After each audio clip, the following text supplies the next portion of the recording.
And it was this sort of my first realization, like, oh, I'm not a fully formed musician. Like, I've got to keep getting better. Constantly, there was this feeling that whatever song we were working on, Dave had a drum part for it already in his head or whatever. When I've written a song, I have kind of a clear idea of where the basic root accents should lie. That's a fancy way of saying I know what the drums should sound like in my head as I'm doing this thing. That's not necessarily fair to say that as a songwriter, you know, who's collaborating with other musicians.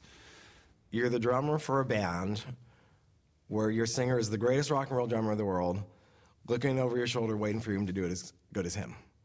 All right, that's just fucked up pressure. I mean, regardless of how good you are or whatever it is, it's just fucked up pressure. And remember that William was a kid. I mean, he was really young. I think that William played the best that he could, and sometimes it was great, and sometimes it wasn't. What sucked about all that was, you know, I mean, I don't think maybe the drum performances were the best. They weren't horrible.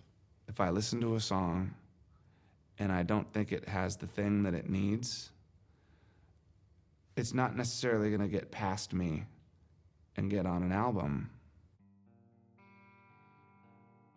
We left Seattle and went to Los Angeles to a different studio to finish this thing up. And Dave comes in and he's like, listen, we're gonna redo, you know, My Poor Brain or whatever the song is.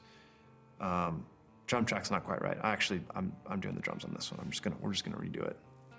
William's up in Seattle at this point in time.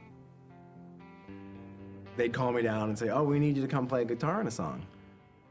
And I'd go down and I'd be like, well, I already played this song. Well, we did it over. Oh, okay. You know, do it again. And I go home, and then I get called down again. And they're like, oh, come down and play. I'm like, all right, cool, let's do it. I already played this song, and it just kept happening that way. I was like, what the fuck is going on here? And this happens 3 or 4 times. Like, hey, we're gonna try this one again. And then it just ended up like, wait a minute, we're just doing this whole album over. I just remember asking someone, does William know? William's still up in Seattle, so he doesn't know what's going on. He doesn't know that this is happening. And I'm stressing pretty hard because it's, you know, that's gonna be a big problem. I was like, you know, what's going on? Should I, you know, book me a flight down there? I should go down. I should be down there. And then Dave calls me and he was like, dude, don't come down here. And I was like, why? And he goes, I'm redoing a couple of the drum tracks. And I was like, whoa, okay. And I met with Nate. And so I said, what's going on? And Dave's redoing a couple of the tracks. And he goes, is that what he told you? And I said, yeah. And he goes, he redid them all. The conversation that I eventually had with William was that I really wanted him to stay in the band, and I really wanted him to be the drummer. But I was gonna play drums on the record. I don't know whether it was management, the record company, Gil, all the above, Dave, that wanted him to play drums and didn't want me to play drums or whatever, but him redoing the drum parts has never been explained to me. It's a tough thing to talk about because I know that William will never forgive me for playing drums on that record. I know it, and I wish things were different. But I felt like this is what I had to do in order to make this album happen. We talked and Dave said, you know, I still want you to, you know, tour the record, you know, and I was just like, dude, I mean,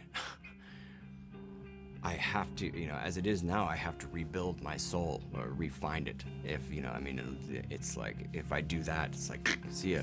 So, thanks, but no thanks.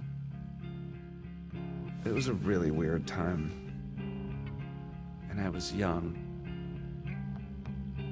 What the fuck?